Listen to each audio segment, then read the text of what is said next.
buon pomeriggio ai telespettatori di Telecolor. Rientriamo nella nostra veste classica dopo un bagno di campagna elettorale, di elezioni, di voti, di spoglio.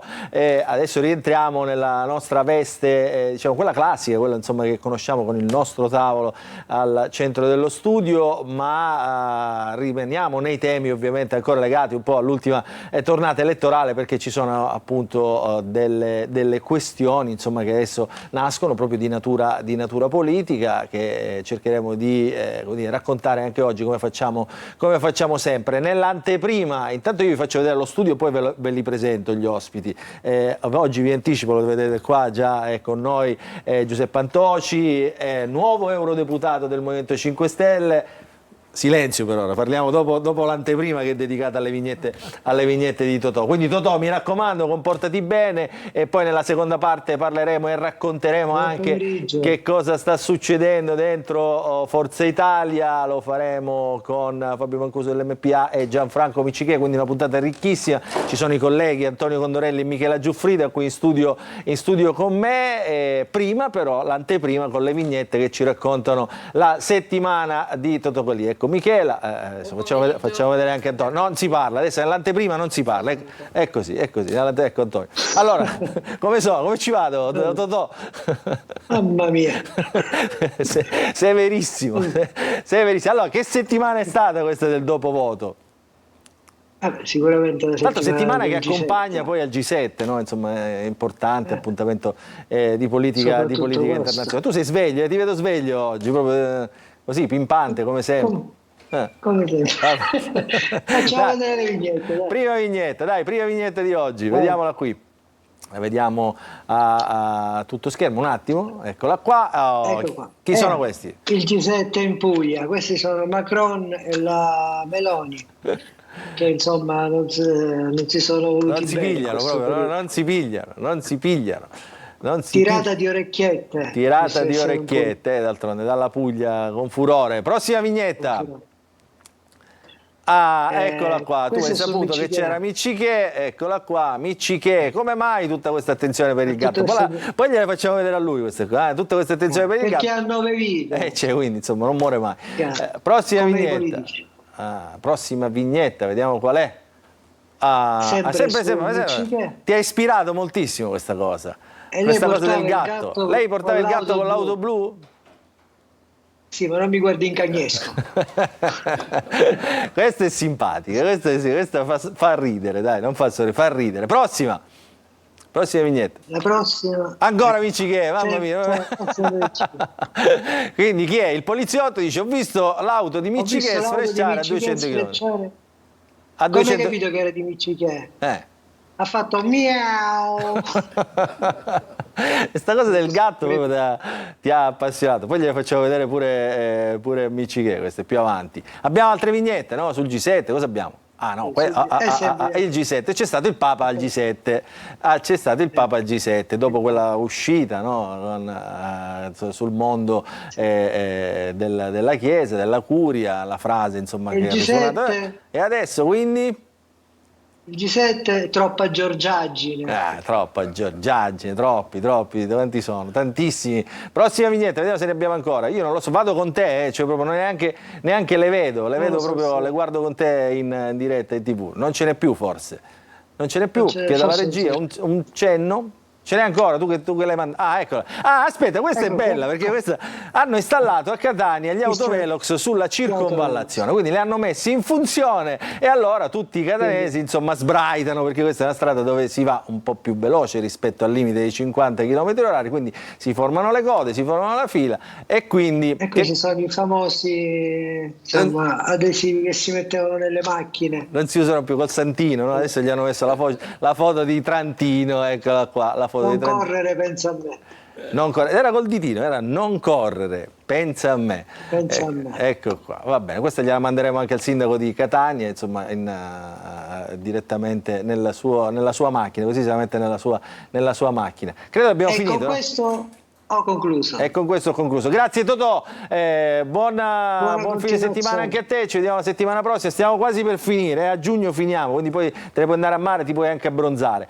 Grazie a Totò Calì per le sue sempre sagaci vignette, noi ci fermiamo, sigla e poi prima parte della trasmissione con Giuseppe Antoci, ci racconterà insomma questa sua bellissima esperienza che lo ha portato ad essere eurodeputato del prossimo Parlamento europeo. Dopo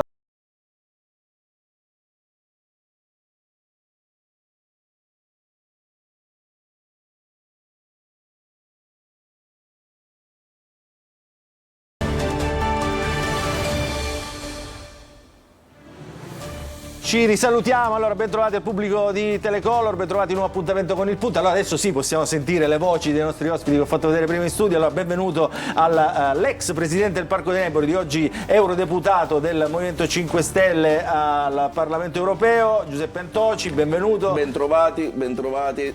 È un piacere, noi ci siamo visti un sacco di tempo fa, insomma all'epoca dell'attentato, la prima intervista diciamo dopo l'attentato, oggi prima intervista da eurodeputato, no? Assolutamente bellissimo, sì, assolutamente mi riempie proprio di orgoglio giornalistico. Qua c'erano i colleghi che sanno cosa significa, insomma benvenuta Michela Giuffrida, ciao Michela. Ciao. Che ci ha raccontato, salve, insomma, buon pomeriggio a tutti. Nella quale abbiamo raccontato tutte le elezioni europee, così come abbiamo fatto con Antonio Condorelli. Ciao buon Antonio. Pomeriggio. Buon pomeriggio. Allora, Giuseppe Antoci. Intanto, come sta Antoci? Ma bene, si è ripreso, diciamo. Bene, mi sono ripreso da questa campagna elettorale travolgente, un'esperienza bellissima perché intanto mi ha consentito di incontrare tantissima bella gente e poi di comprendere quanto affetto, quanta responsabilità anche c'è dietro l'affetto e dietro tante persone che ti dicono non vai avanti ma andiamo avanti. Questo concetto importantissimo di questo noi che deve servire anche a dare valore a una cosa fondamentale. Io ho scelto questa tipologia di elezioni perché questa tipologia di elezione c'è una cosa importante che si chiama preferenza. Ci sono state 65.000 persone che sono entrate dentro un'urna e hanno scritto il cognome Antoci. Dare valore a quella matita significa continuare non certamente la campagna elettorale come la stiamo facendo, ma continuare l'ascolto, capire, e io ne sono anche come dire, l'esempio e l'esperienza, capire che a volte dall'ascolto nascono delle cose importantissime. In fondo dall'ascolto da presidente del Parco dei Neboli, ascoltando 5 agricoltori, è nata oggi quella che è una delle norme più devastanti per i patrimoni delle mafie che sta applicando in tutta Italia e che oggi la Commissione Europea consiglia agli Stati membri. Se io non avessi ascoltato quei 5 agricoltori, probabilmente ecco, non avremmo fatto questo percorso di vittorie e quindi ecco, che poi mi sento come così, si legano le cose della vita, insomma quel protocollo Antoci colpisce proprio quei finanziamenti che dava all'Europa agli agricoltori per rimettere in piedi i terreni abbandonati o per dare una mano agli agricoltori, e là si costruì la truffa, no? Proprio una truffa all'Unione Europea. Quindi adesso lei va a rappresentare insomma, la Sicilia al Parlamento Europeo, che è diciamo, uno degli organi diciamo, dal quale è nata appunto questo anche perché dobbiamo ricordarci che adesso è adottato, lo dico ai nostri telespettatori, è adottato praticamente in tutta Europa, no? Allora, oggi è legge dello Stato perché è stato votato in Parlamento il 27 settembre del 2017 e inserito fra i 3 cardini del nuovo codice antimafia. La Commissione Europea a firma di Philip Hogan ha invitato gli Stati membri, pur non potendo costringerli a una normativa, ha invitato a seguire le orme di questa esperienza in Italia, citando anche altri casi in altri paesi europei dove ci sono evidenze di fondi europei per l'agricoltura in mano alla criminalità organizzata. Il tema è che quella vicenda che ovviamente porto in questo zainetto insieme a tante cose che porterò a Bruxelles e a Strasburgo è una vicenda che ha mortificato la Sicilia e il nostro paese, perché mentre noi commemoravamo i morti all'Aula Bunker c'erano vicende che, come un pezzo della pista dell'aeroporto di Punta Raisi, piuttosto che un pezzo della base NATO di Niscemi del MUOS, piuttosto che la riserva di Marzabotto a Bologna, decine di comuni, un campo di calcio a Reggio Calabria, queste cose venivano finanziate con fondi europei per l'agricoltura e venivano dati non a mafiosetti del territorio. Parliamo di Gaetano Rina, fratello di Totò, le famiglie Santa Paolo Ercolani, in Calabria i Pelle, i Pesce, i Gallico, i Mancuso. Il tema è: ma così si dà valore ai morti? Le commemorazioni non vanno fatte il 19 di luglio e il 23 di maggio, vanno fatte ogni giorno, facendo il proprio dovere, e questa è una vicenda dove il protagonista non è Antoci, ma è il silenzio di questi 15 anni. Molto condivisibile. Le faccio un'ultima domanda, poi do la parola ai colleghi. Antoci, lei adesso, diciamo, da come dire, paladino della legalità super partes, adesso ha anche un colore politico, è un europarlamentare eletto in una lista politica, che è quella del Movimento 5 Stelle. Come mai il Movimento 5 Stelle? Ma è stata una scelta. Io in questi 7-8 anni ho collaborato molto sul piano nazionale con i parlamentari nazionali, soprattutto alla Commissione Giustizia, Eugenio Saitta, Giulia Sarti, Stefania Ascari. Il rapporto con Conte è un rapporto che non è recente, e le scelte fatte da Giuseppe Conte, quindi alla Camera la candidatura di Federico Cafiero De Rao, ex procuratore nazionale antimafia, al Senato quella di Roberto Scarpinato, già procuratore generale di Palermo, e l'interesse e l'impegno sui temi della legalità e della lotta alle mafie mi hanno fatto comprendere, cioè Conte mi ha fatto comprendere che il mio no di questi anni, voi avrete seguito che poi in questi anni io sono stato, come dire, indicato in varie candidature dalla Presidenza della Regione a tutto, e questo non è una mancanza di rispetto per chi me l'ha chiesto, sia se centrodestra o centrosinistra, il tema non è bisogna rispettare le persone. Io non mi sentivo pronto, non mi sono sentito pronto in tante occasioni. Conte mi ha fatto comprendere che a volte la rinuncia o il no non è innocuo, è come il silenzio a volte si pensa che sia innocuo, invece aiuta sempre coloro che magari tu vuoi combattere. È chiaro che è stato un percorso travagliato, perché come voi sapete io in questi anni ho fatto prioritariamente incontri per scuole e università. Pensate che solo l'anno scorso ho incontrato 210.000 studenti fra scuole e università, e quindi migliaia di studenti, poi la sera migliaia di incontri, centinaia di incontri diciamo più istituzionali, con questori, sui temi della legalità. Ecco, io mi sono preoccupato molto della mia scelta, perché a un certo punto mi sentivo quasi quello che abbandonava questi ragazzi. Ho tentato di capire se ciò è possibile conciliarlo. Tu sai che è possibile conciliare, certo non come l'ho fatto in questi anni, però magari continuando a fare la mia parte, perché guardate che se qualcuno mi avesse messo davanti a una scelta, o i giovani del nostro paese con i quali io discuto e dialogo ogni giorno durante la settimana in giro per l'Italia, o il Parlamento europeo o qualsiasi altra candidatura, io vi garantisco che avrei scelto loro. Le fa onore, le fa onore. Allora, Michela e Antonio, chi? Ma nel 2018 lui è stato responsabile della legalità del Partito Democratico. Poi come è arrivato l'allontanamento dal PD? Cosa è successo? No, ma io ho collaborato, in quel periodo ho collaborato più che altro sulla impostazione delle norme. C'erano delle norme importanti che andavano portate avanti, e quindi parlo del nuovo codice antimafia, parlo della legge sui testimoni di giustizia, parlo sulla norma sui reati ambientali, quindi quello è stato un momento nel quale io ho ritenuto necessario dare un contributo.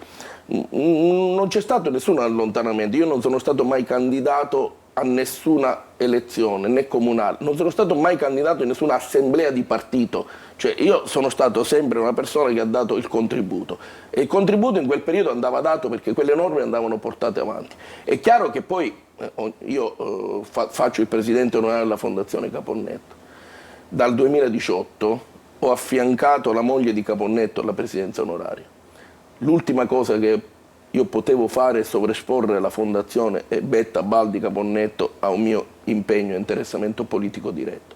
Quindi ho tentato, pur rimanendo vicino da quegli anni in poi al Movimento 5 Stelle, con i lavori che abbiamo fatto a Roma, ho cercato di rimanere, come dire, distaccato per evitare imbarazzi. Ritengo di aver fatto la cosa giusta, e questo, voglio dire, è anche certificato dal fatto che penso che nessuno possa dire che Giuseppe Antoci abbia mai approfittato in questi anni di quello che è accaduto, delle vittorie che sono accadute, ma che ha fatto il proprio dovere, anche questo, di rimanere, come dire, nelle integrità, di non sovraesporre una fondazione e soprattutto dei valori che vanno, come dire, tutelati a prescindere. Il tema non è politico in quel caso, è morale. Allora io continuo sul tema politico, visto che Antonio mi ha dato l'assist e un po' la mia domanda andava nella stessa direzione, ma facciamo la seconda domanda sul tema, sarò un po' più diretta. Non c'è dubbio che lei fosse, c'è stato un periodo in cui lei addirittura veniva definito più renziano di Renzi.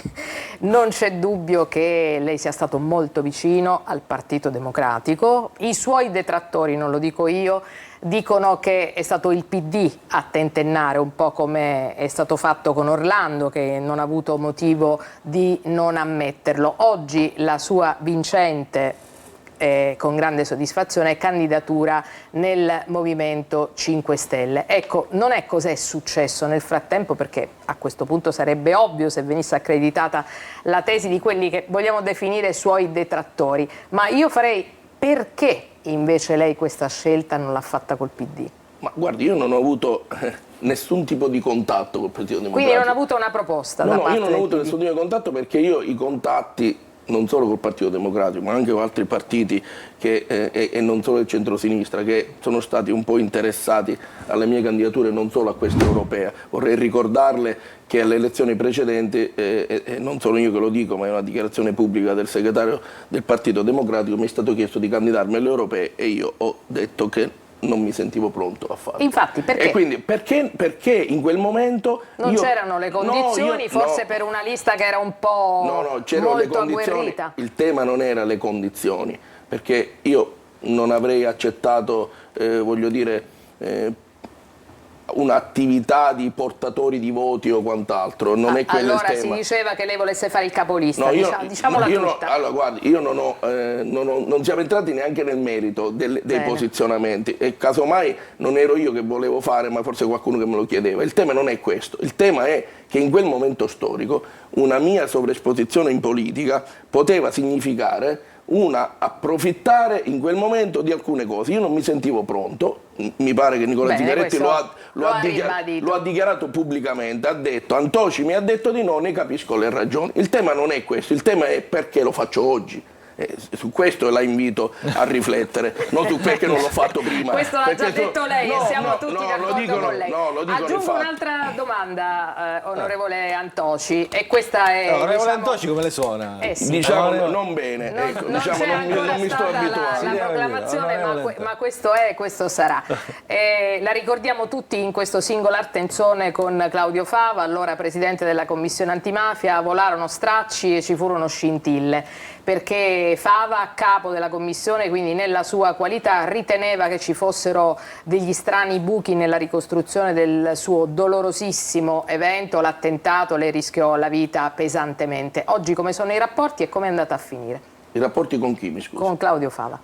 Pensavo, no, guardi, il tema è molto semplice. Questa vicenda non ha risposto Antoci, ha risposto la magistratura. In maniera, direi, molto diretta e imbarazzante per chi ha ricevuto la sentenza e il decreto di archiviazione. Lei chiese le dimissioni? No, di fatto quando uno si parla di elucubrazioni mentali e attività preconcette c'è un problema molto più serio. E poi penso che, un paese che concede la medaglia d'oro al valor civile a 4 poliziotti, medaglia d'oro al valor civile che dal 1851 è stata assegnata prioritariamente alla memoria, e la medaglia d'oro al valor civile ha un'istruttoria delicatissima. Guardi, penso che questa è una vicenda che certamente rimarrà, come dire, nella storia di chi l'ha compiuta, però mi pare che la storia è sotto gli occhi di tutti. Penso che la risposta migliore sia stata data non da Antoci. Antoci ha tenuto sempre un profilo, come dire, io ho chiesto le dimissioni non per altro, io ho chiesto le dimissioni perché dopo quella vicenda e soprattutto dopo una commissione nazionale antimafia che fa una cosa che non era mai accaduta, trattando il presidente di una commissione regionale in quei modi, in quei termini, tutti i partiti politici, non di destra e di sinistra. Quindi c'è stata, come dire, quella è una vicenda che ha imbarazzato per prima me, perché io alle istituzioni ci tengo, perché io per le istituzioni stavo perdendo la vita. Quindi quando le istituzioni, chiunque le rappresenta, vengono messe in difficoltà, io mi addoloro. Quindi quella è una vicenda alla quale, ripeto, per chiudere, non era necessario rispondere, ha risposto chi doveva rispondere. Io ricordo che l'onorevole Antoci è sempre sotto scorta, quindi giusto per capire anche di che persona e che personaggio stiamo parlando. No, perché insomma, è giusto chiarire che mentre tutto quello che accadeva mentre io ho la casa presidiata all'esercito, ho 3 figlie sotto protezione, il livello più alto di sicurezza in Italia, dopo che al 41 bis qualche mese fa hanno dato l'ordine ancora di uccidermi. Quindi c'è un tema che non è politico, è soprattutto morale. Sono Fa parte, d'accordo, diciamo, sono di tutto d'accordo. il suo excursus, Antoci, se era io però giusto ripercorrerlo. io poi credo che il tempo in qualche modo sia anche galantuomo, no? Dico, poi basta saper aspettare, avere comunque la pazienza di saper aspettare. Guardi, lei adesso succederà una cosa che, diciamo, le dà anche, come dire, modo poi di lavorare nell'ambito e nei temi in cui ha sempre lavorato, quelli della legalità. Lei sarà l'unico siciliano, insomma, che arriverà al Parlamento europeo con come dire, un know-how diciamo, di lotta alla mafia, di legalità, di giustizia, insomma un ruolo che era occupato prima nel Parlamento europeo dalla Caterina Chinnici, che non è stata rieletta. Quindi lei, diciamo, in qualche modo ha anche questo tipo di strada spianata in Parlamento europeo, quindi si potrà occupare di quello che lei conosce bene. Immagino sia questa la sua idea o no? La domanda. Allora guardi, la mia idea è molto semplice. Noi dobbiamo smetterla di pensare che possiamo dire a un padre di morire di legalità, perché noi dobbiamo liberare le persone dalla criminalità organizzata e dalle mafie, non riguarda solo la Sicilia, ponendo al centro un tema fondamentale che è il lavoro, che è la indipendenza delle persone da consegnare, perché quel padre sarà d'accordo con noi tutta la vita, poi ci sarà un momento in cui ci dirà: guardi Presidente, io stasera mio figlio deve mangiare, vengo a casa sua o troviamo una soluzione. Allora il tema della lotta alle mafie... Quello che è successo con chi denunciava il pizzo. Esatto, prima. guardate che noi siamo l'esperienza, voglio dire, in qualche tempo fa abbiamo fatto una bellissima manifestazione insieme al dottore Condorelli, dove abbiamo posto il tema di unire la possibilità di rifar ripartire i territori con il tema della legalità, e noi al Parco dei Nebrodi prioritariamente abbiamo fatto questo. Mentre prendevamo a calci nel sedere i mafiosi, noi abbiamo fatto decollare un territorio, non c'era un posto dove dormire, dove mangiare, abbiamo creato i marchi d'aria, cioè le persone hanno... Io ricordo all'aeroporto 2 ragazzi che mi hanno fermato all'aeroporto di Palermo e mi hanno detto: Presidente, sa, le vogliamo dire che noi avevamo pensato con la mia fidanzata, erano tutte e 2, stavano andando in una vacanza, di trasferirci.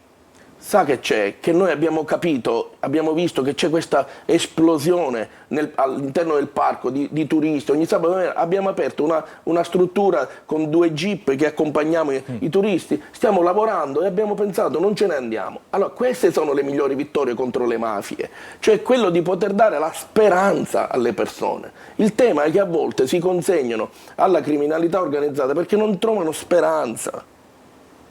No, sono d'accordo, guardi Antoci, e tra l'altro io allargherei veramente il tema della criminalità organizzata a livello europeo, perché diciamo, adesso le mafie si muovono veramente in maniera continentale. Diciamo, questo è quello che porterà della sua esperienza. Diciamo, come se l'ha immaginato questo ruolo dell'europarlamentare? Cioè, come l'ha raccontato in giro in campagna elettorale? Allora, guardate, io la prima cosa che ho detto, anche incontrando associazioni, allora noi dobbiamo, se uno veramente vuole fare bene il proprio lavoro, deve autodenunciarsi ignorante. Cioè il tema è: io non posso saper tutto. Ho incontrato proprio qui a Catania, ma no, a Ragusa anche, tutte le associazioni si occupano del comparto edile, altre di altri comparti. Io non posso saper tutto. Allora qual è la formula?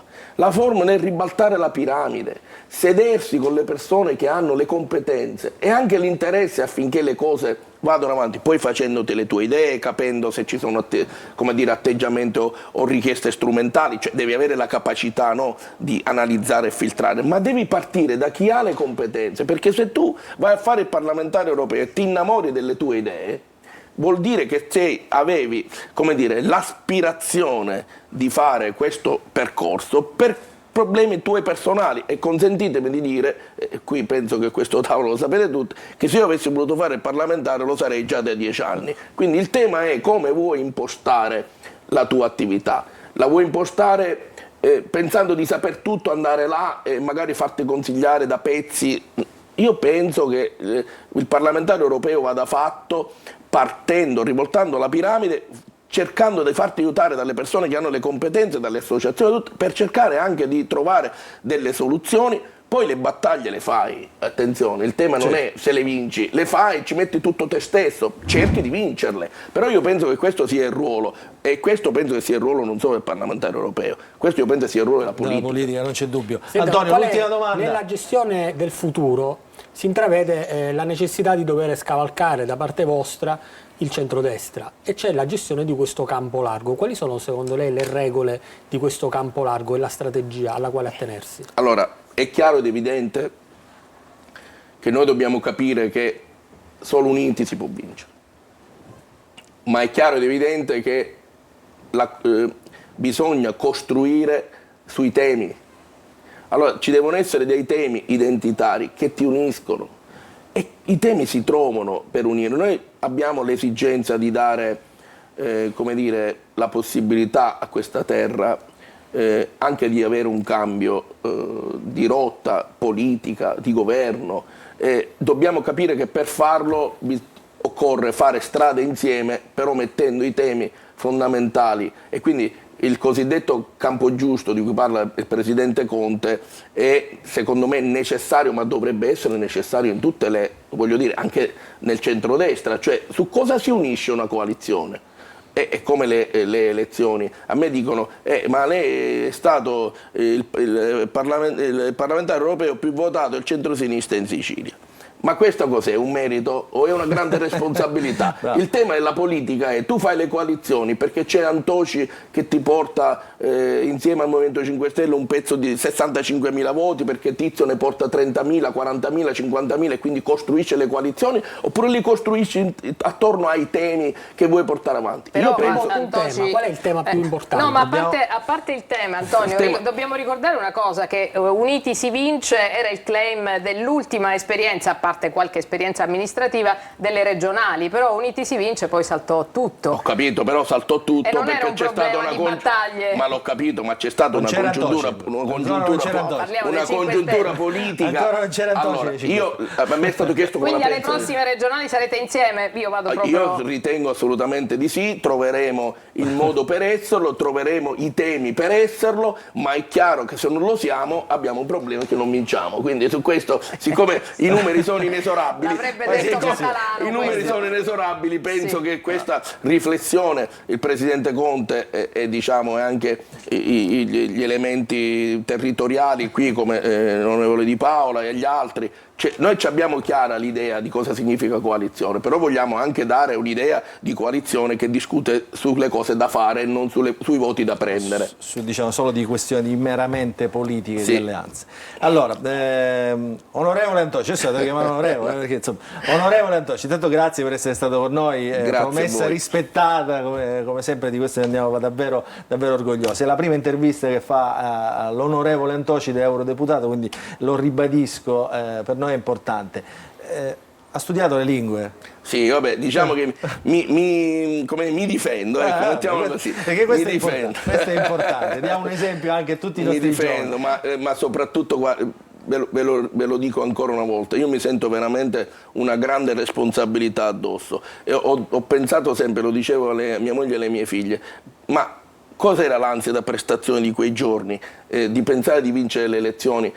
Credetemi, io sono uno che, sapete, quando preferisce tacere se non pensa alle cose. Io ho avuto l'ansia da prestazione di cosa poteva accadere dall'indomani dell'elezione, dal 10 giugno. Credetemi che ho una grande ansia di prestazione di non deludere tutte le persone, non solo quei 65.000 persone che mi hanno votato, ma io non voglio deludere anche chi non mi ha votato, perché io penso che anche chi non mi ha votato possa avere la possibilità magari domani di dire, eppure sai che c'è, che magari meritava il mio voto. Non c'è dubbio. Grazie a Giuseppe Antoci per essere stato con noi. Pubblicità, poi apriamo un'altra finestra del nostro racconto di politica, entriamo dentro una parte di Forza Italia. Subito la pubblicità.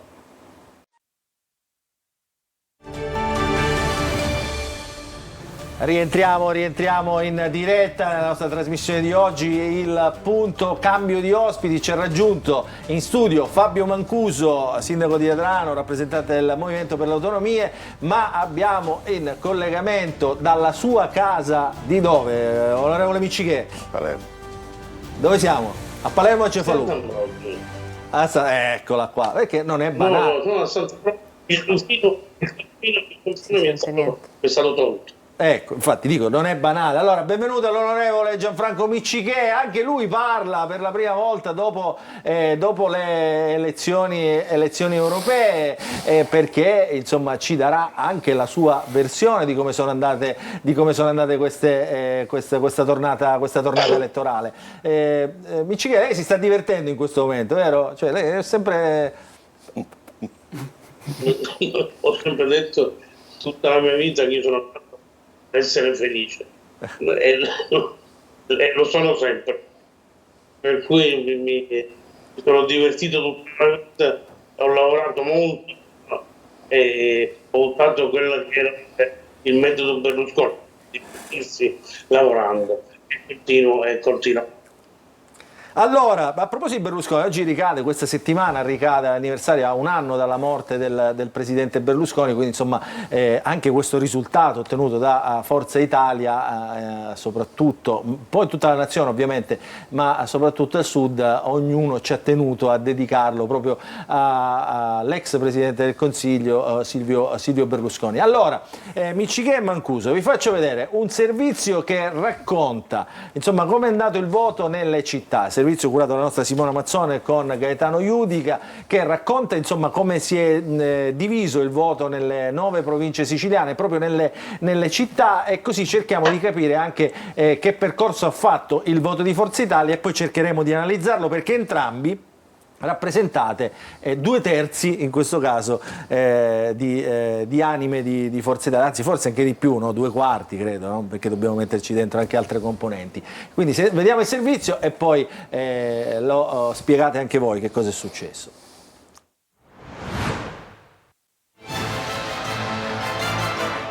Forza Italia batte tutti in Sicilia, attestandosi primo partito con quasi il 24% dei voti. Secondo partito è Fratelli d'Italia, che sta sotto gli azzurri soltanto di 3 punti. Terza forza nell'isola il Movimento 5 Stelle col 16%, che perde quota rispetto a 5 anni fa, quando aveva portato a casa il doppio dei voti. Resiste il PD con un 14%, che segna 2 punti in meno rispetto alle precedenti europee. Non c'entra l'obiettivo la lista Libertà di Cateno De Luca, nonostante il suo 7% in Sicilia, con un crollo vertiginoso a livello nazionale, e 7% anche per la Lega di Salvini, che perde almeno 13 punti rispetto a 5 anni fa. Quasi il 5% per Alleanza Verdi e Sinistra, tutti gli altri partiti frenano sotto la soglia del 4%. Forza Italia dunque, dopo queste elezioni europee, è il primo partito in Sicilia, il più votato in 6 delle 9 province dell'isola, ma gli azzurri a Messina sono stati battuti dalla lista Libertà di Cateno De Luca. A Ragusa, Fratelli d'Italia e Partito Democratico superano Forza Italia. Anche nella provincia di Trapani il partito di Tajani è terzo, superato da Fratelli d'Italia e Movimento 5 Stelle, mentre Forza Italia raggiunge la percentuale più alta nelle province di Agrigento, Enna, Caltanissetta, Catania, Palermo e Siracusa. Nei capoluoghi, invece, Forza Italia vince soltanto ad Agrigento, seconda a Palermo e superata dal Movimento 5 Stelle. Al terzo posto il Partito Democratico e poi Fratelli d'Italia, Alleanza Verdi e Sinistra, Lega, Libertà e Stati Uniti d'Europa. A Catania prima è la lista Fratelli d'Italia, poi Forza Italia, al terzo posto il Movimento 5 Stelle e a seguire Partito Democratico, Lega, Salvini Premier, Alleanza Verdi e Sinistra, Libertà, Pace, Terra, Dignità. A Enna città spopola il Partito Democratico, secondi gli azzurri, e a Messina i primi 3 posti sono occupati da Libertà di De Luca. Seguono Fratelli d'Italia, Partito Democratico e Forza Italia. A Ragusa città, primo partito è Fratelli d'Italia, poi Partito Democratico e Movimento 5 Stelle. A Siracusa il più votato è il PD, seguito da Fratelli d'Italia e Movimento 5 Stelle, e poi Trapani, Fratelli d'Italia in vetta, seguito da Movimento 5 Stelle e PD. Caltanissetta si attesta forzista col Movimento di Tajani, primo partito votato dai cittadini. Allora, Miccichè, ripartiamo da questi numeri. Intanto lei si è speso in questa campagna elettorale, si è speso personalmente, si è speso per una parte di Forza Italia che è quella relativa, diciamo, vicina al voto di Falcone, giusto? No, ho votato Falcone, Esatto. quindi si è speso per una parte di Forza Italia. Ho votato Falcone, ho votato la Chinnici. Era quello che mi era stato chiesto da Roma, e quello che ho fatto con impegno e anche con, devo dire, la soddisfazione di vedere che comunque c'è tanta gente che continua ad ascoltarmi. E dopo 2 anni io sono praticamente uscito da quando mi hanno cacciato da Forza Italia, sono rimasto iscritto a Forza Italia, anche se sto al gruppo misto all'Assemblea, e non era detto che un po' di gente continuasse a venirmi appresso. Mi avevano tolto praticamente tutto, ma ce ne freghiamo e continuiamo a rimanere felici. Senta, Presidente, posso chiederle una cosa, ma il primo che l'aveva cacciata era stato proprio Falcone, ero presente a quel celebre ring, ma com'è stato il riabbraccio? Com'è stato possibile riabbracciarlo dopo quella lite furiosa? Che siamo 2 persone intelligenti e in questo momento abbiamo capito che i peggiori non siamo io e lui. È Schifani per caso? Come? È Schifani il peggiore per caso? Non lo so, dico, certamente non siamo io e lui. E quindi abbiamo immaginato di stare insieme. Abbiamo fatto una campagna elettorale in cui ci siamo, credo, apprezzati a vicenda, in cui ci siamo anche divertiti, per cui comunque è vero quello che dice lei. Cioè, ai tempi era stato uno di quelli che aveva voglia di cacciarmi, ma questa è l'operazione che poi invece è riuscita successivamente ed è quello su cui secondo me andrebbe fatta una discussione, perché credo che è la cosa più importante. Oggi Forza Italia è un partito che ha già dentro Cardinale, come ha detto lui in un'intervista ieri, Cuffaro, Lombardo e altri, o ancora no. Io Fabio ti dico, Raffaele Lombardo è in Forza Italia, cioè, se lo chiamiamo lo chiamo alla sede di Forza Italia o alla sede dell'MPA, perché secondo me questo è il punto della questione. Allora, si è raggiunto un risultato pazzesco, complimenti a tutti veramente, perché il risultato è stato fantastico, ma Tamaio vince non all'interno di Forza Italia, perché all'interno di Forza Italia vince Falcone, cioè quello che in Forza Italia prende più voti è Falcone. Tamaio vince le elezioni perché prende 30 e passa 1000 voti da Cuffaro, più qualche altra cosa probabilmente da Lombardo, non ne ho idea veramente, di Lombardo non ne ho sentito. Ce lo possiamo chiedere, qua c'è Mancuso.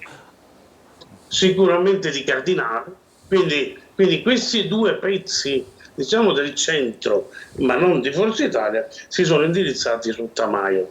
Su Falcone invece sono indirizzati i deputati di Forza Italia. Io ho fatto campagna elettorale a Trapani con Pellegrino, a Messina con Calderone, a Siracusa con la Ternullo e via scorrendo. Cioè, chi è che ha rappresentato il vero voto di Forza Italia è stato Falcone. Almeno io questo lo devo dire senza dire se è giusto o sbagliato, ma è un dato di fatto, è scritto qui così. Poi il voto della Presidente Miccichè, lei fa questo distinguo che potrebbe anche, diciamo, essere sacrosanto come ragionamento, ma mi sento di aggiungere che lo stesso vale per l'onorevole Chinnici. Anche la Chinnici, pur essendo capolista di Forza Italia, ha avuto il dichiarato appoggio di forze che sono esterne a Forza Italia, in questo caso dell'MPA. Quindi sarebbe un po' sullo stesso piano il caso Tamaio con il caso Chinnici.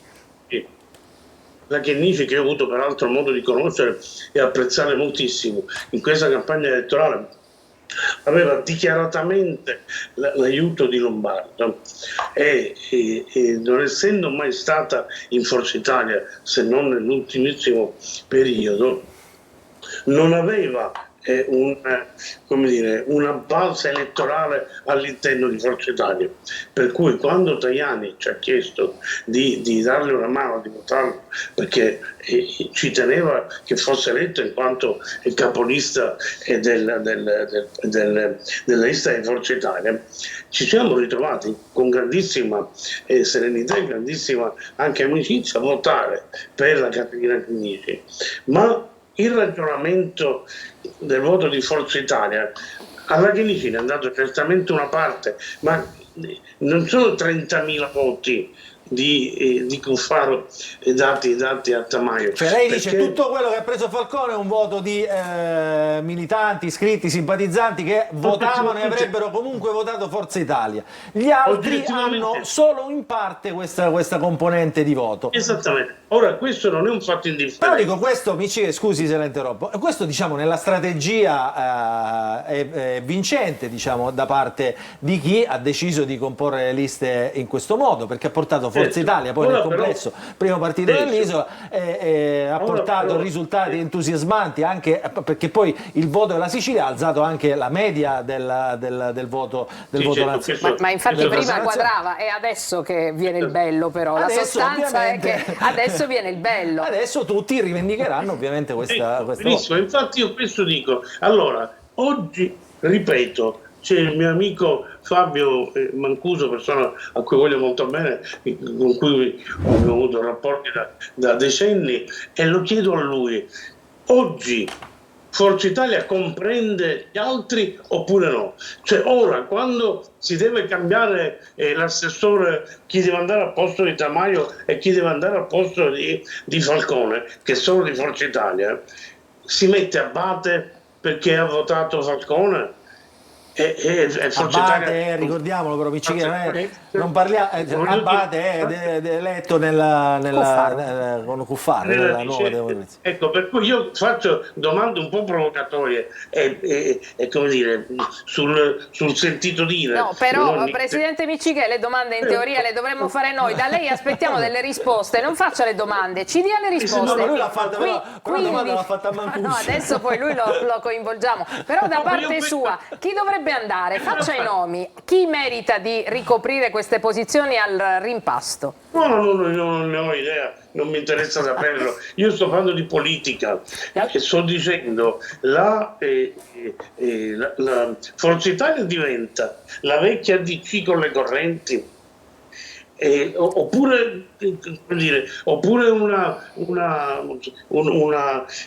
un consorzio di partiti che stanno sempre insieme, non lo so, lo voglio capire perché non c'è l'hanno definita un'associazione temporanea di imprese, perché è messo insieme, insomma. E il temporanea quanto? E quanto è temporanea decidetevelo voi, insomma. Mancuso, anche cioè, lei, insomma. Lui fa parte del temporaneo, quindi alla fine scusa direttore, quando chi voterà a Messina, a Palermo e a Catania la prossima volta, la decisione viene presa dal partito Forza Italia e Company, oppure ognuno presenta il suo candidato e si inizia a fare. Cioè, se oggi Forza Italia che ha goduto del voto di questi partiti, diciamo, se riesce a inglobarli, ha chiuso un'operazione straordinaria. Se non riesce a inglobarli, ha chiuso un'operazione confusionaria, nel senso che comunque il risultato è stato straordinario e ne siamo tutti consapevoli e felici, però la politica è un'altra cosa, la politica è le idee. Le idee quali sono? Quelle di Cuffaro, quelle di Lombardo, quelle di Cardinale o quelle di Tajani? Come sempre provocatorio, però sta dicendo una cosa estremamente corretta, no? Cioè lui dice che andrebbe posta però, Luca, nel momento in cui si riunisce la direzione, non so quale sia adesso nello specifico l'organo politico di Forza Italia, nel momento in cui si fa la composizione delle liste deve essere chiarito poi come finisce dopo, certamente. Ma possiamo sentire Mancuso che cosa ne pensa di tutta questa situazione? Sì. Perché Mancuso, voi del Movimento per le Autonomie vi siete spesi, c'è stato un momento che avete fatto la campagna elettorale con un poster, perché la Chinnici non l'avete vista se non quasi alla fine della campagna elettorale. Però, diciamo, con grande coerenza e con grande lealtà vi siete spesi,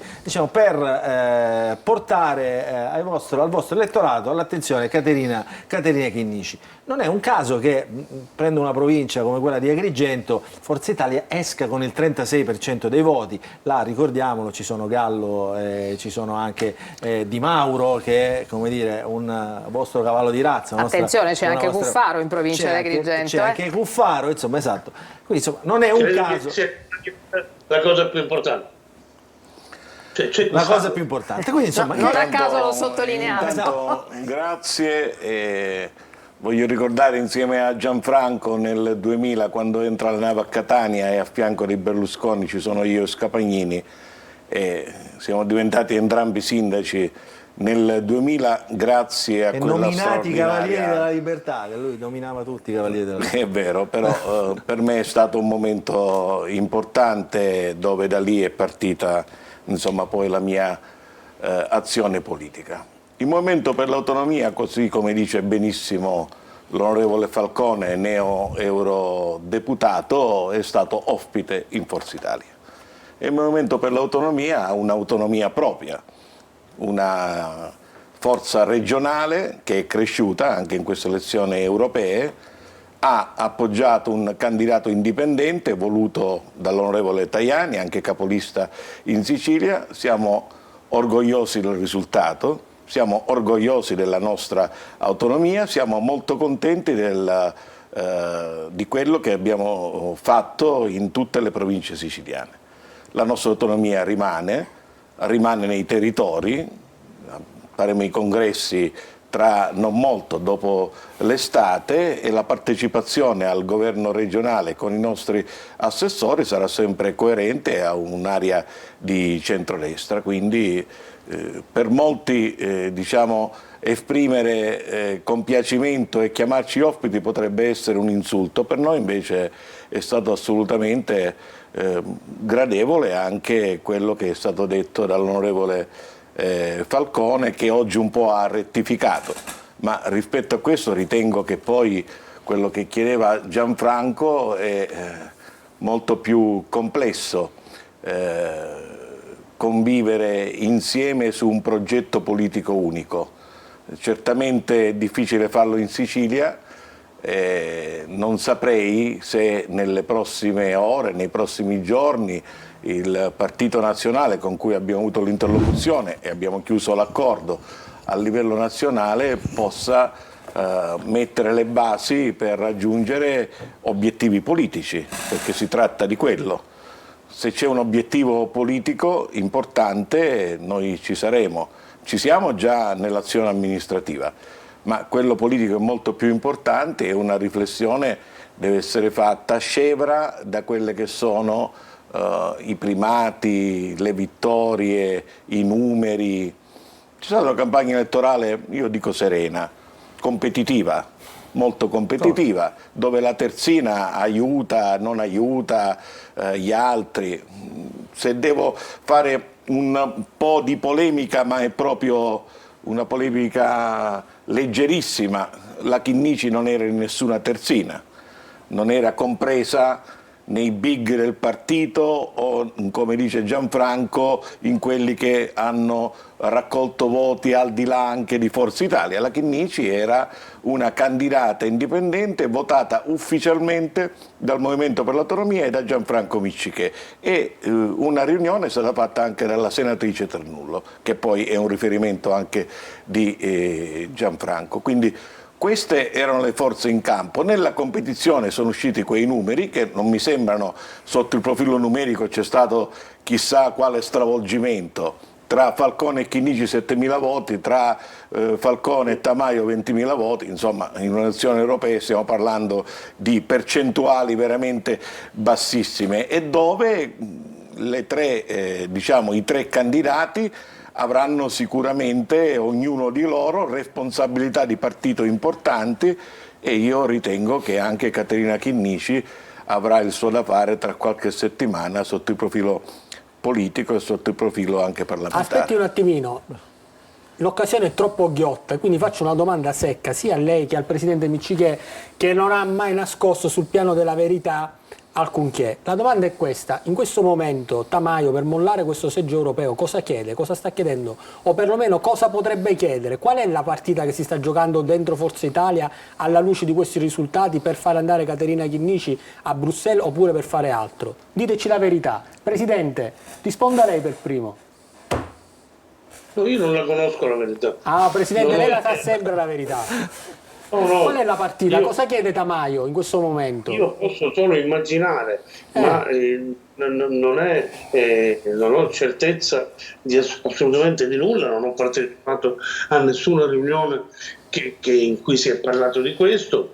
Un giorno si dice che resta, un giorno si dice che va via. Ieri il suo padrino politico gli ha consigliato di restare in Sicilia. E chi è il suo padrino politico? Cardinale. Cardinale, Io volevo fare dire. e gli ha consigliato di rimanere in Sicilia.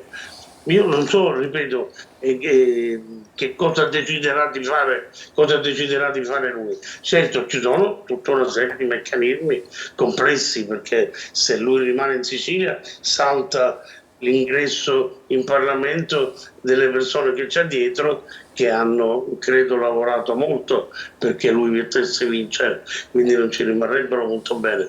Secondo me la stessa cosa a Catania con Falcone.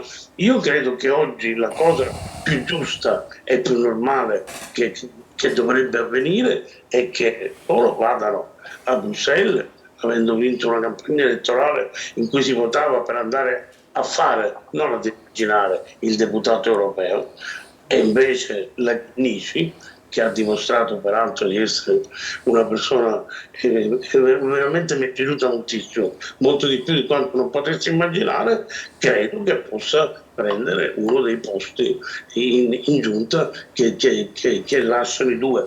Ma ripeto, Aspetti Presidente, domanda secca all'onorevole Aspetta un Mancuso. attimo, fermiamoci per la pubblicità e poi Va andiamo bene, a fare. ok. Allora, pubblicità e poi la domanda secca. sì, qui sono soltanto ragioni.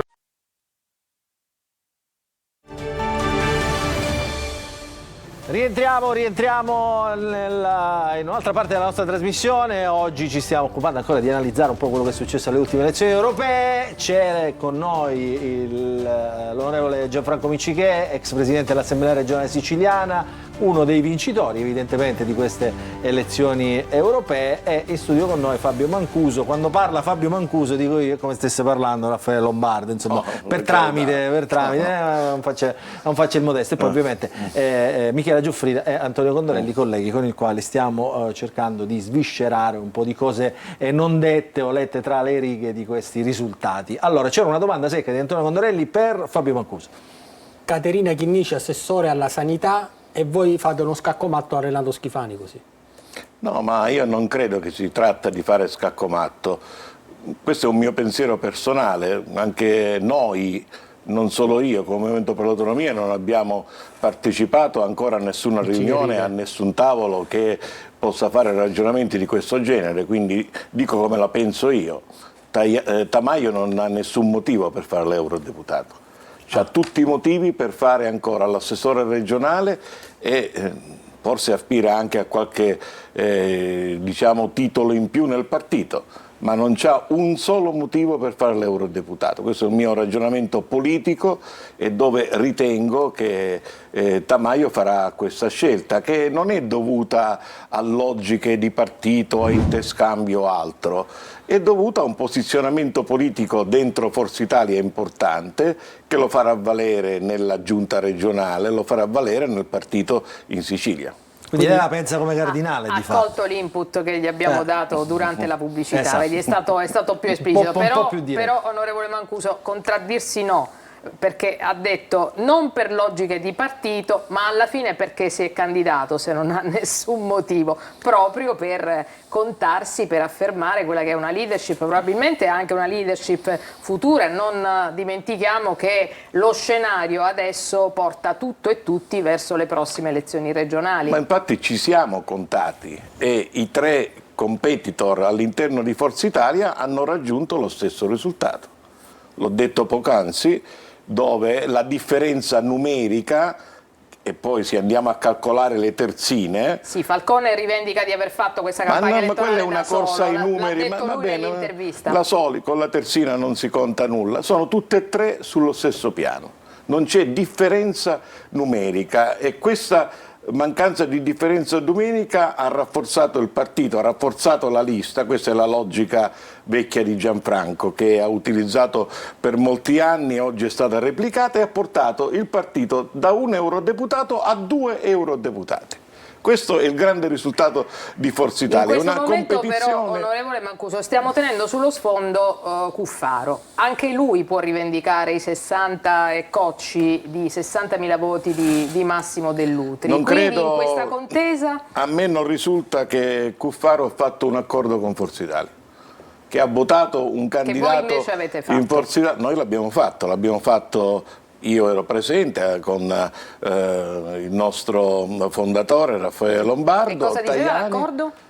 L'accordo era quello di fare le elezioni europee, considerato che noi non potevamo raggiungere mai il 4% per avere vetrina politica. Rispetto a questo l'abbiamo fatto all'interno di Forza Italia. Dall'altro lato ci hanno chiesto di aiutare, di votare una candidata indipendente come Caterina Chinnici. Ma dico, noi... nell'accordo, siccome voi non siete donatori di sangue e basta, qual era la contropartita? La contropartita era quella di dare una forza al Movimento per l'Autonomia elettorale da far vedere.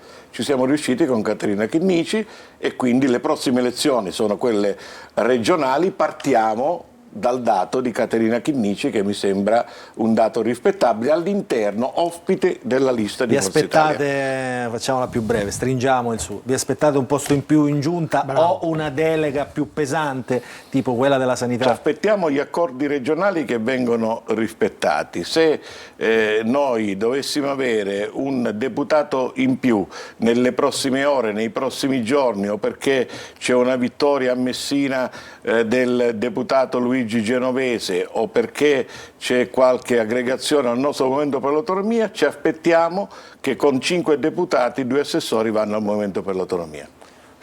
Messaggio com'è quando partono le email? Messaggio inviato, eccolo qua. Diciamo che Tamaio in questo momento può permettersi di decidere una bella fetta del destino di Raffaele Lombardo, destino politico naturalmente. No, breve, per quale motivo? quantomeno. Per noi non cambia, poi se Tamaio andrà a fare l'eurodeputato, per noi non cambia nulla. Noi, il nostro compito è stato... L'abbiamo portato a termine. Ma oltre che portato a termine, brillantemente a termine. Brillantemente. Miccichè, insomma, più chiaro di così? Aspetti che non la sentiamo. Sul fatto che... Aspetti, Miccichè, abbiamo perso l'inizio della sua frase, non l'abbiamo sentito. Non fa una pinza il ragionamento di Fabio Mancuso. Primo sul fatto dei numeri. Cioè oggi se ci contiamo all'interno di Forza Italia vince Falcone, secondo è la Chinnici e terzo è Tamaio. Quindi all'interno del partito il peso che può avere Tamaio non può essere condiviso con Cuffaro. I voti possono essere condivisi, non certamente il peso all'interno del partito. Quindi come ragionamento su questo credo che sia inequivocabile. Secondo, se decidono o no di andare a Bruxelles è un problema loro, ma non c'è dubbio che la cosiddetta ripartizione, cosa che mi riguarda assolutamente nulla, per cui non mi interessa, però non c'è dubbio che oggi Forza Italia in qualche maniera ha dimostrato di essere il primo partito in Sicilia, insieme agli altri, ma anche da solo ha mantenuto e ha addirittura migliorato i risultati del passato. Per cui comunque chi devono essere gli assessori? Se diceva giustamente, se uno è la Chinnici, certamente Lombardo ha fatto bingo, questo è poco ma sicuro, perché comunque un assessore di Forza Italia, lui può continuare a rivendicare quello che diceva Fabio, se entra un altro deputato o no, perché la Chinnici comunque è certamente espressione di Forza Italia. È tutto melmoso, cioè non si capisce se un partito 4. E allora se è un partito, ma gli altri che cosa stanno pretendendo? Non hanno nulla che pretendere. All'interno di questo partito si scelgono le persone migliori, si scelgono per carità anche le persone della corrente, ma se è un partito unico, ma non lo è. Come si districa questa matassa, amici, che soprattutto chi deve districarla? E Schifani che ruolo sta giocando in questa fase?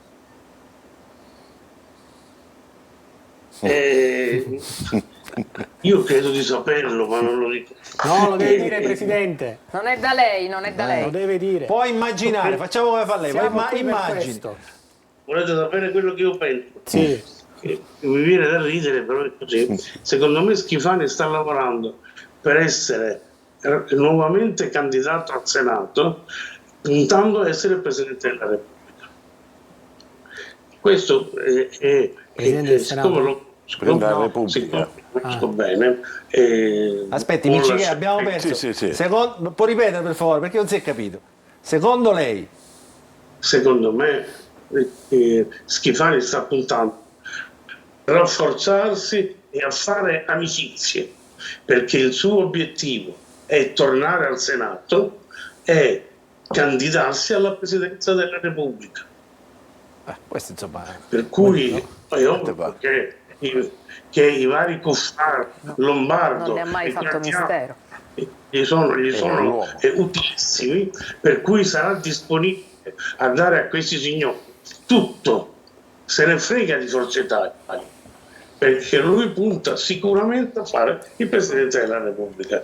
Ora, anche questo è un ragionamento che si può fare, uno può avere qualsiasi tipo di ambizione, si deve vedere insieme al partito, ma il partito che è Forza Italia oggi, dovete credermi, non è così rappresentato da Schifani, il quale non sta facendo, ma perché il governo sta ottenendo dei risultati finalmente dopo tanto tempo, per cui non eclatanti ma nemmeno scadenti, e il partito è in mano nessuno. Per fortuna c'è Tajani che in qualche maniera ha dimostrato di essere molto più bravo di come non ci si aspettasse, perché sta dimostrando veramente di avere grande capacità e grande intelligenza, e quindi credo che tutto sia nelle mani di Tajani.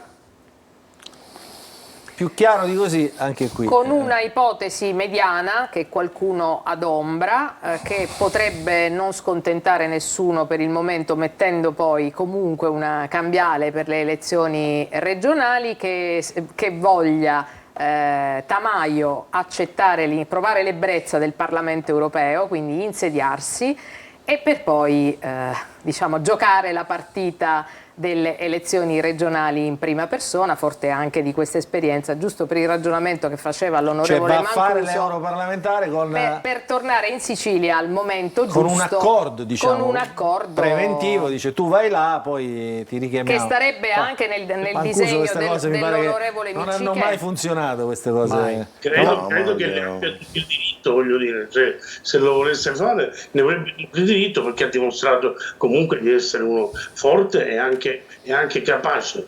Poi se agli altri partiti va bene, se all'interno di Forza Italia, però tenetevi in testa una cosa. In questo caso la Caterina Chinnici diventerebbe subito assessore alla salute.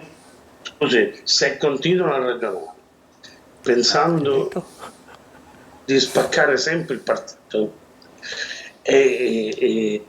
tant'è che voi stessi, e non era mai successo prima, parlate di una parte di Forza Italia, l'altra parte di Forza Italia, prima non succedeva.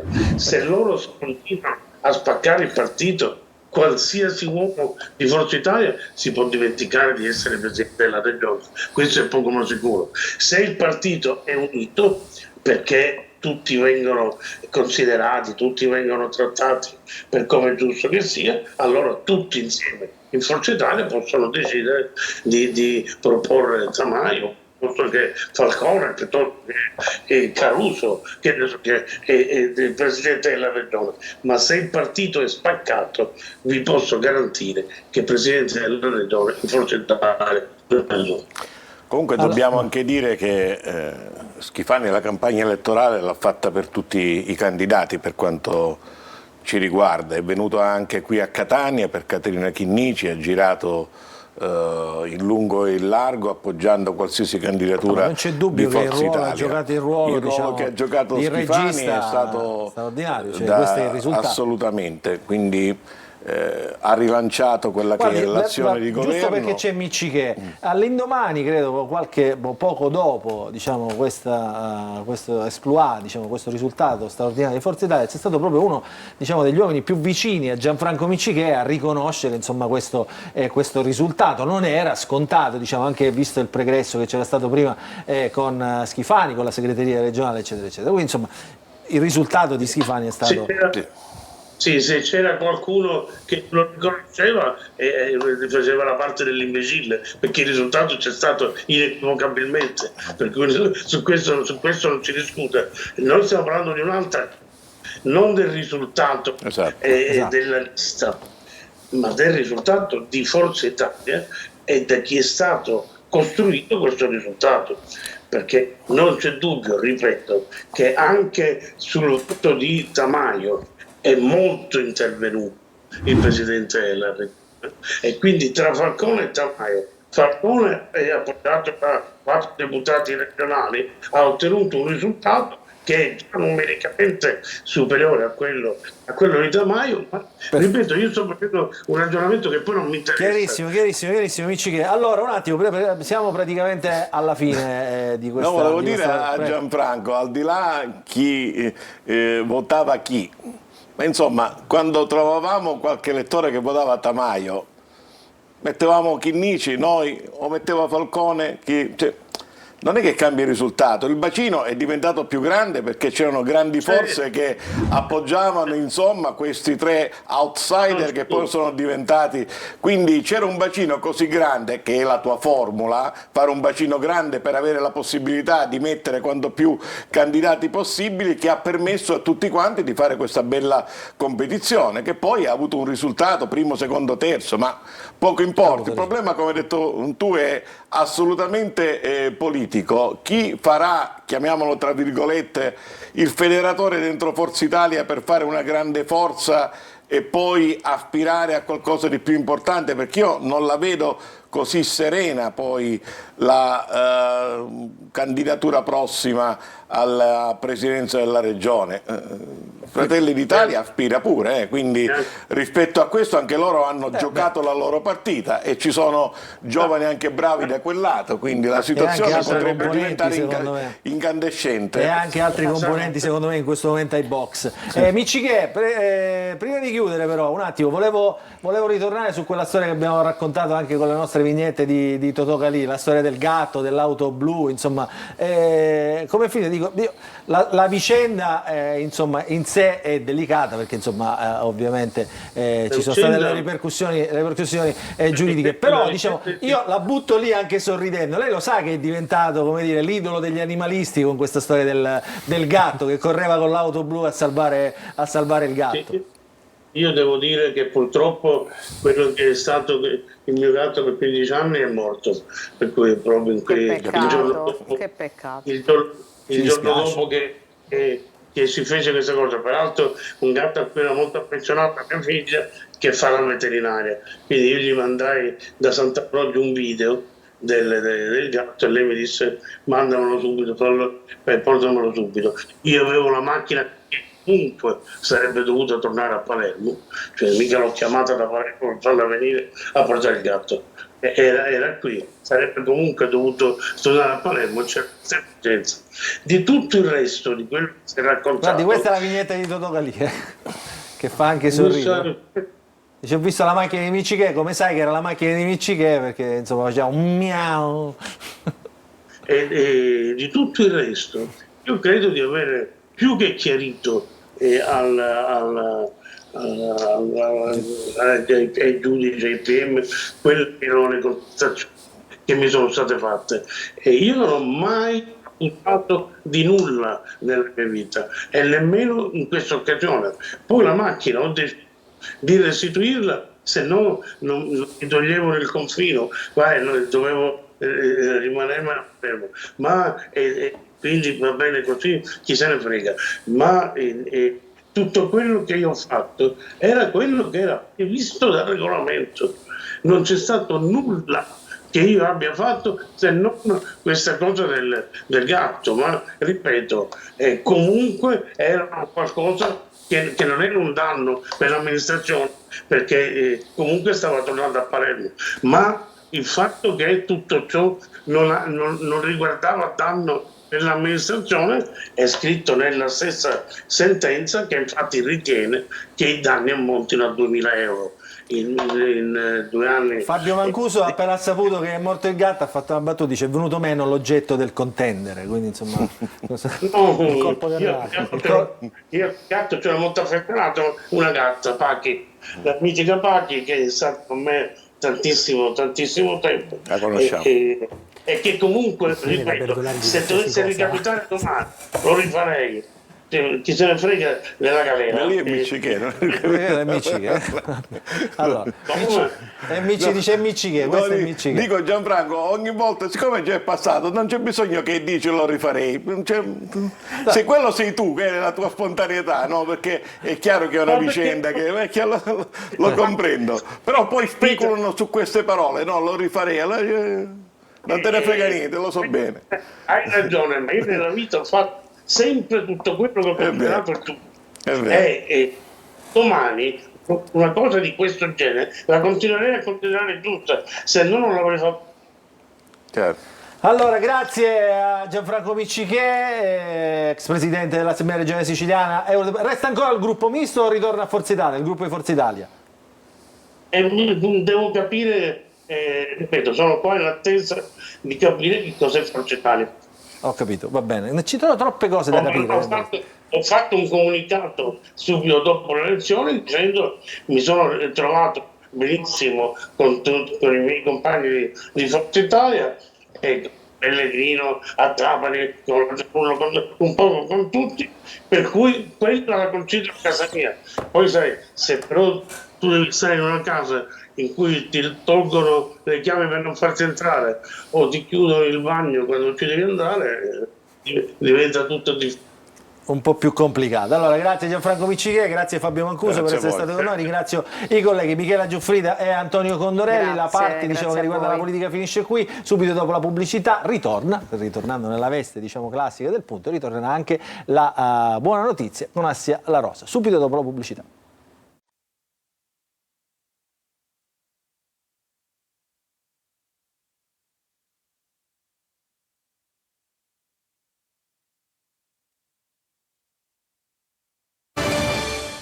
Ben trovati, l'ultima parte della nostra trasmissione, come sempre arriva la buona notizia e non poteva essere altrimenti, perché insomma questo è uno spazio. Ciao Assia, benvenuta. Buonasera Luca, buonasera ai nostri telespettatori. Mi riempie il cuore, io non so, aspetto la buona notizia, partiamo con la diretta per poi aspettare la buona notizia. Oggi di che parliamo? Questo spazio è uno spazio che lancia sorrisi e viene condotto col sorriso, e oggi lo facciamo con una buona notizia tutta al femminile, con le nostre ospiti qui in studio che salutiamo subito: Silvia Emmi, presidente Soroptimist Catania, e Paola Noto, medico di emergenza urgenza nonché associata Soroptimist. Benvenuta entrambi. Raccontiamo subito, entriamo nel merito. Che cos'è il Soroptimist? Cosa c'è sotto questo cappello?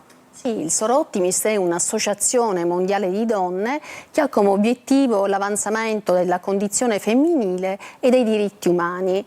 E noi promuoviamo infatti azioni concrete attraverso dei progetti che facciamo in rete. Ecco perché io ho detto associazione mondiale, in quanto esistono ben 5 federazioni: la federazione dell'America, della Gran Bretagna, dell'Irlanda e del Sud-Est Pacifico, e oltre naturalmente quella europea. Infatti il Soroptimist Club Catania nasce proprio nel 1967, ma dal 1967 1967 a tutt'oggi tanti sono stati i progetti realizzati, progetti che hanno un'incidenza nel sociale grazie ai tanti protocolli di intesa che abbiamo realizzato. Ecco Presidente, siete 66.000 socie in tutto il mondo. A Catania quante siete? E soprattutto quali sono i profili delle donne che aderiscono al Soroptimist? Sì, il Soroptimist è un'associazione che vanta tante professioniste che si occupano di vari ambiti e che proprio per questo possono dare il loro contributo. In totale siamo 47 e siamo orgogliosi di dire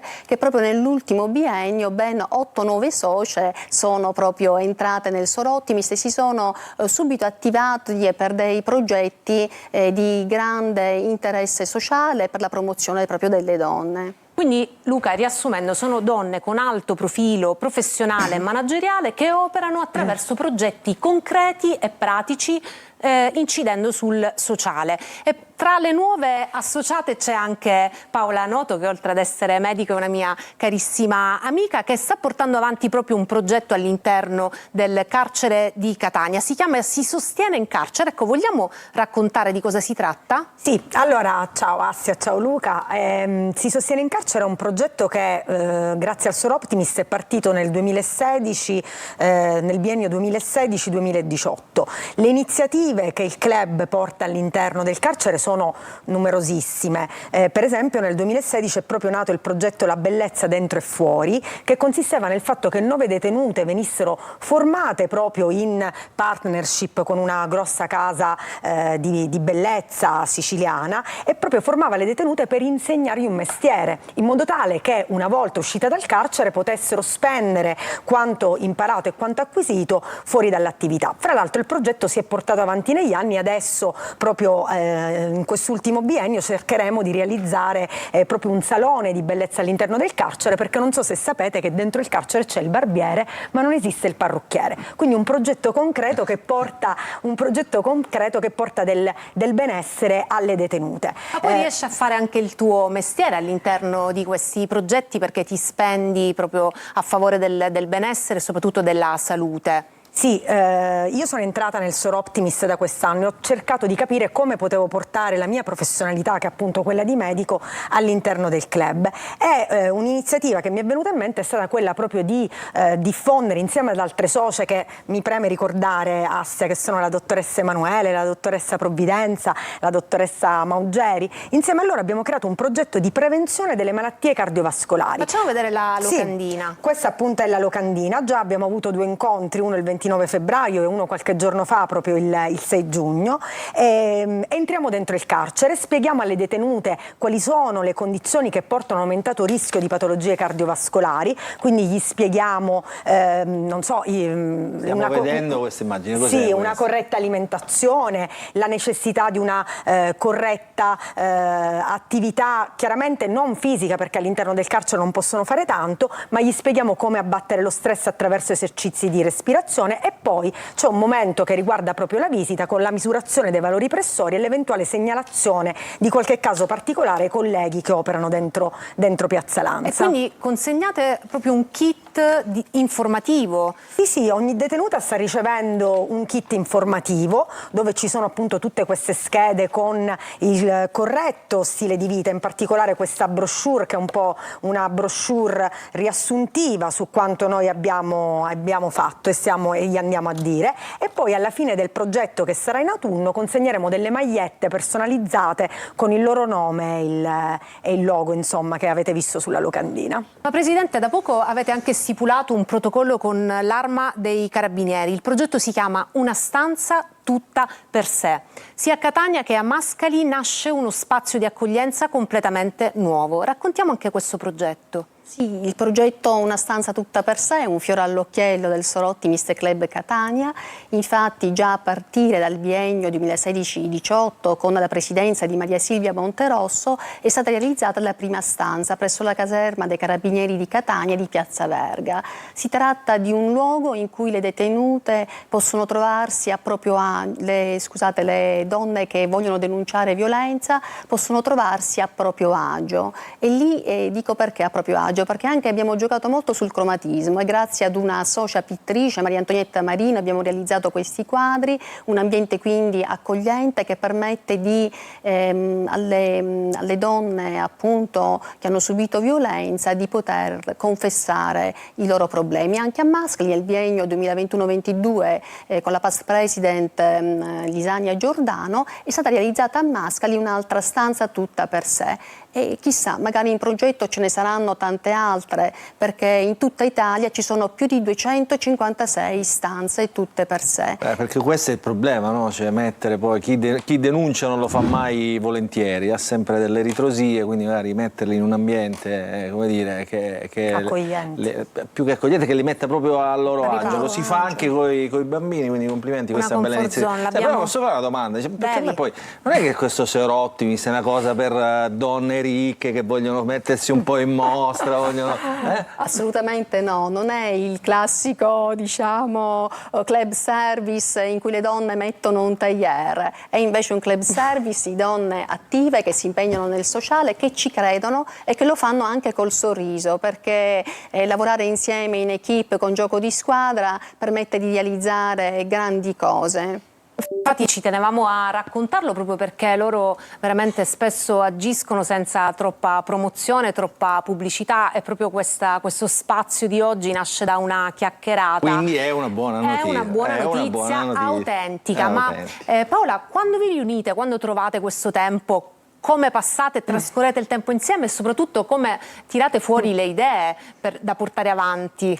Ma allora, il tempo chiaramente, proprio per tornare al discorso delle donne che insomma così si riuniscono, è prezioso per tutte noi, però cerchiamo di incontrarci quantomeno una volta al mese, quindi abbiamo proprio delle assemblee con dei poi consigli direttivi operativi che sulla base delle indicazioni di quello che è il club, la presidenza nazionale che lancia dei progetti e delle idee, ovviamente poi ogni singolo club sulla base del territorio sviluppa questi progetti, però chiaramente noi ci rifacciamo a quelle che sono le indicazioni. Come hai conosciuto il Sir Optimist, tu che sei una nuova arrivata? Allora, io che sono una nuova arrivata devo dire che all'inizio appunto avevo un po' di ritrosia nei confronti del Sir Optimist, perché pensavo appunto fosse un club di donne ricche che dovevano fare beneficenza, quando invece io, voi che mi conoscete, sono una abbastanza fattiva e vuole fare solo dei progetti concreti che realizzano un cambiamento. L'ho conosciuto tramite il passaparola, devo essere onesta, sono rimasta folgorata per un progetto che hanno organizzato alla biblioteca Recupero ai Benedettini, un progetto bellissimo, e quindi ho capito che si trattava di un club pieno di iniziativa, pieno di cultura e soprattutto che incide notevolmente su quello che è il territorio catanese, incide su quelle che sono le criticità delle donne nel nostro territorio, che è un territorio che voi sapete benissimo ancora dover fare tanta strada da questo punto di vista. Hai visto quante cose ti faccio scoprire grazie a questa buona notizia? Presidente, ma voi fate anche tanta formazione, dove la fate e chi è che coinvolgete? Tanta formazione proprio perché il Sir Optimist può fregiarsi anche di un protocollo di intesa con il MIUR. Questo quindi permette di realizzare dei progetti di educazione alle differenze, progetti di contrasto a ogni forma di violenza. Uno dei grandi infatti progetti è proprio Orange the World, i 15 giorni di attivismo contro la violenza di genere che ci vedono attivi in tutte le scuole con la campagna Read the Signs, cioè saper leggere i segni che si nascondono dietro la violenza, con il motto denuncia la violenza, chiama il 1522, e questo ci vede molto attivi perché partiamo già dalle nuove generazioni. Infatti la nostra vicepresidente nazionale Rina Florulli proprio partirà adesso con un progetto sulla parità di genere già a partire dalle scuole primarie, per educare già i bambini a questa nuova ottica e per eliminare ogni forma di pregiudizio nei confronti delle donne, perché solo uomini e donne insieme possiamo costruire un mondo migliore e quindi accelerare realmente un cambiamento. E voi vi battete anche per la pace, ovviamente per i diritti umani, come lo fate? pace e diritti umani, sempre attraverso dei progetti. Ad esempio un altro progetto leader è il Golf Challenge Cup, che ci vede attive nel poter realizzare una campagna di raccolta fondi per le donne del Ruanda e permettere loro la formazione proprio sul luogo, perché non è insomma una semplice beneficenza, mandiamo dei soldi, assolutamente no, creiamo formazione all'interno di questa nuova SAL che si realizzerà, in cui le donne potranno apprendere corsi di parrucchieria e di sartoria. E tu ti chiederai, Luca, ma come si sostengono, come si sostiene questa associazione, come portano avanti, questi ormai ti conosco troppo bene, come portano avanti questi progetti? Maliziosa, no? Ce lo racconta Paola, perché in realtà fanno anche un lavoro di cucitura importante, perché sono donne imprenditrici, sono donne inserite in azienda e cercano di fare al loro interno fundraising, che è una cosa stupenda, cioè si autofinanziano attraverso